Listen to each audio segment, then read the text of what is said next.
화제 뉴스를 골라 과학 기자의 시선으로 분석하는 과학 본색 시간입니다. 네, 오늘은 이혜리 기자와 함께합니다. 어서 오세요. 안녕하세요. 네, 오늘은 어떤 이야기 준비하셨나요? 네, 지난 2017년 11월 포항에서 발생한 규모 5.4의 지진은 지열 발전에 의해서 촉발된 것이다라는 결론이 나온 이후에 곳곳에서 파열음이 이어지고 있는데요.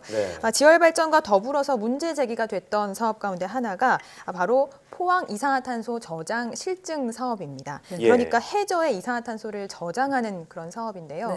이 포항 지진과 이산화탄소 저장 실증 사업의 연관성을 분석을 했더니 둘 사이에는 특별한 연관성을 발견하지 못했다. 즉 관련이 없다라는 결론이 최근 나왔는데 오늘 이와 관련된 이야기 자세하게 나눠보도록 하겠습니다. 네, 지난주에 있었던 그 조사단의 결과 발표 이후에 포항 시민들의 어떤 거센 반발이 있었던 걸로 기억을 하는데요. 자, 우선 조사단이 어떻게 조사를 진행한 것인지 결론부터 좀 말씀해 주시죠. 네, 한국지구물리 물리탐사학회는 지난 2017년 1월에서 3월 사이에 영일만 해저에 이산화탄소를 주입하는 과정에서 이 기간 동안 규모 2.0 이상의 지진은 발생하지 않았다라고 설명했습니다. 이산화탄소 저장 사업단이 이 기간 동안 약 100여 톤의 이산화탄소를 해저에 주입을 했는데요. 성공적으로 주입을 마쳤고 기간 내에 규모 2.0 이상의 지진은 확인되지 않았다라고 설명을 한 겁니다. 여기서 규모 2.0이라는 제한을 둔 것은 미소지진이라고 해서 규모가 작은 지진을 보통 기준으로 설명을 할 때 2.0을 기준으로 설명을 하는 경우가 많거든요. 그러니까 지진으로서의 의미가 있는 규모 2.0 이상의 지진이 없다, 있었느냐 없었느냐 이 둘을 놓고 관련성을 판단한 겁니다. 자, 그러니까 이산화탄소를 해저에 주입한 그 시기에 규모 2.0 이상의 지진이 나타나지 않았으니까 이 사업이 지진이 촉발한 것은 아니다. 이렇게 결론을 내렸다. 이런 말씀이군요. 네, 맞습니다. 그리고 이제 조사단이 또 하나 주목한 점이 있는데 이산화탄소를 주입한 지점과 포항 지진이 발생한 지점 사이의 거리 그리고 이산화탄소를 주입한 깊이입니다. 우선 학회는 포항 지진 발생 지점과 이산화탄소를 주입했던 지점이 10km 정도로 떨어져 있기 때문에 안전하다라는 입장이었고요. 또 이산화탄소를 주입한 깊이가 약 800m 정도였거든요. 그런데 이 포항 지진의 진원이 4km였다는 점을 감안했을 때 많이 차이가 난다라는 점을 강조했습니다. 또 한 가지는 이산화탄소가 주입된 그 지층 자체가 굉장히 안정적인 퇴적층이라는 설명이었는데요. 이와 관련해서 사업을 총괄하고 있는 교수의 이야기 직접 들어보시겠습니다. 저희가 실증 사업을 수행한 부지는 이산화탄소 지중 저장에 적합한 특성을 가지고 있고 누출이 발생할 가능성이 최소화될 수 있는 두꺼운 덮개층을 가지고 있는 구조를 가지고 있습니다.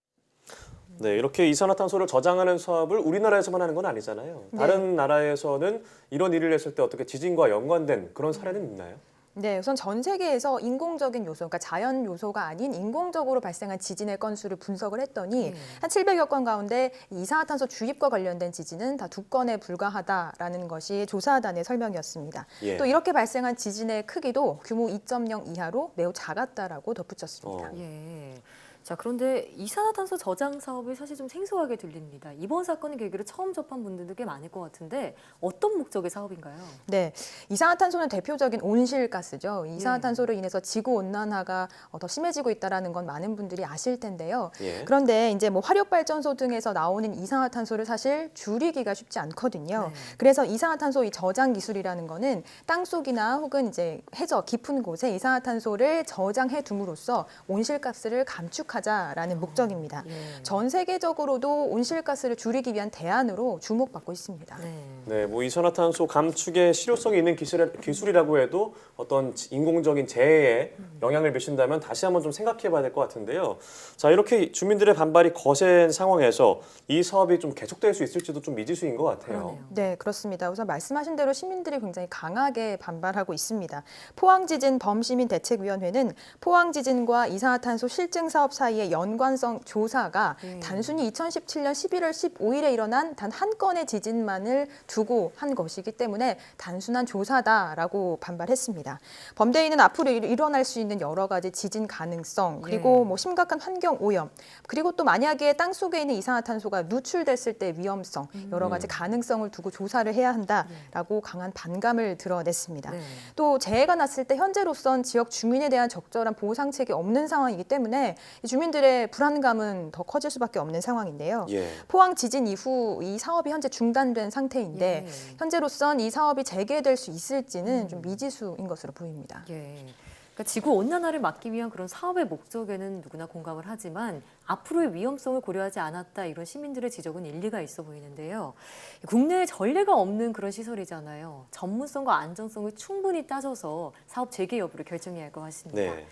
자, 다음 소식 전해주시죠. 네, 다음 소식 역시 좀 안전과 관련된 내용인데요. 예. 얼마 전 강릉 수소 탱크 폭발 사고 뭐 많이 보셨겠지만 수소가 얼마나 위험한지 사실 그 위력을 실감할 수 있었는데 예. 지금 수소차, 뭐 수소 충전소 이런 것들이 많이 도입되고 있는데 과연 이것들이 안전한가 오늘 이 시간에 좀 따져보도록 하겠습니다. 예, 이번 수소 폭발 사고에서 봤듯이 그 위력이 어마어마했잖아요. 네. 저희가 좀 이따가 뭐 영상을 보겠지만 엄청나게 위험했던 것으로 보이는데요. 네, 맞습니다. 정말 뭐 현장은 전쟁터를 방불케 했다라는 소식이 전해졌죠. 예. 가벼운 특성이 있는 수소가 공기 중에서 굉장히 빠르게 퍼져 나갔고 네. 또 이 수소가 공기에 노출됐을 때 아주 작은 불씨에도 반응을 하면서 굉장히 폭발적으로 변하게 되거든요. 그렇기 때문에 안전 관리에 더욱 신경 쓰고 만전을 기해야 하는 겁니다. 예.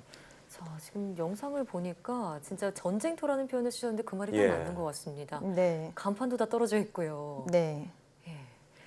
자, 그런데 정부는 사실 수소 경제 로드맵까지 발표하기도 하는 등 그동안 수소 산업을 미래 먹거리로 제시해 왔잖아요. 그래서 이번 사건에 두고도 안전성에 좀 더 강조를 하고 있는 모습인데, 자, 그런데 이번 사건으로 좀 이런 로드맵에 제동이 걸리는 것 아닌가 이런 생각도 들어요. 네, 확실히 좀 안전에 대한 점검 필요성이 많이 좀 대두가 됐는데요. 그런데 일단 이런 우려를 놓고 반응을 먼저 보인 것은 업계입니다. 네. 이번 사고로 수소 산업에 대한 불안감이 커지자 실제로 이 수소차 회사가 실험 영상을 공개했는데요. 네. 화면 보시면서 좀 자세히 이야기 나눠보도록 하겠습니다.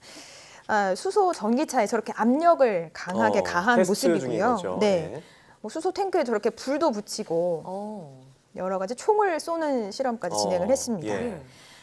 그렇지만 결과적으로는 안전하다라는 것이 업체 측의 설명인데요. 아무 이상이 없었나요? 네. 예. 수소차에 들어가는 수소가 그럼 뭐 특별히 안전한 것이냐? 그런 건 아닙니다. 똑같은 수소가 들어가는 건데 업계의 설명은 이 수소차에 쓰이는 수소 탱크가 철보다 한 10배 정도 강한 탄소 섬유로 만들어졌기 때문에 폭발 가능성은 거의 없다라는 설명입니다. 예. 수소 충전소에 대한 설명도 이렇습니다. 연구용으로 설계된 이번 강릉 수소 탱크의 경우에는 철을 용접해서 만든 것이지만 네. 수소 충전소는 한 1000기압까지 견딜 수 있는 용접을 하지 않은 통으로 사용하는 그런 탱크이기 때문에 이번 사고처럼 큰 폭발은 일어나지 않는다라는 겁니다. 네, 사실 그런데 이제 안전에 관련된 것은 뭐 얼마나 강조를 해도 지나치지 않는 거잖아요. 자, 이번 사고를 통해서 전반적인 수소의 안전성에 대해서 다시 한번 좀 생각해보거나 짚어봐야 될 것 같은 생각이 드는데요. 네, 맞습니다. 수소차 수요가 점차 증가하고 있고요. 이에 따라서 수소 충전소 같은 경우에도 점차 우리 생활권 안으로 들어오고 있거든요. 네. 당연히 이제 안전에 대한 중요성이 커지는 건 맞겠죠. 이번 또 사고에서도 보셨듯이 수소가 아직은 또 워낙 생소한 분야라서 네. 이에 대해서 원인을 파악하거나 대처하는 것도 좀 미흡했던 점들이 보였거든요. 예. 앞으로 이 때문이라도 수소차나 수소 충전소 이 부분에 대해서는 조금 더 안전을 강조해야 할 것 같습니다. 네. 사실 뭐 다들 아시겠지만 제가 요새 운전면허 따고 있잖아요. 그런데 차를 사게 된다면 수소 전기차를 타고 싶거든요. 네. 정부가 수소 산업을 키우겠다는 의지가 강한 만큼 이 수소 산업의 안전 확보에도 더더욱 만전을 기해주기를 바라보겠습니다. 네. 오늘 말씀 잘 들었습니다. 고맙습니다.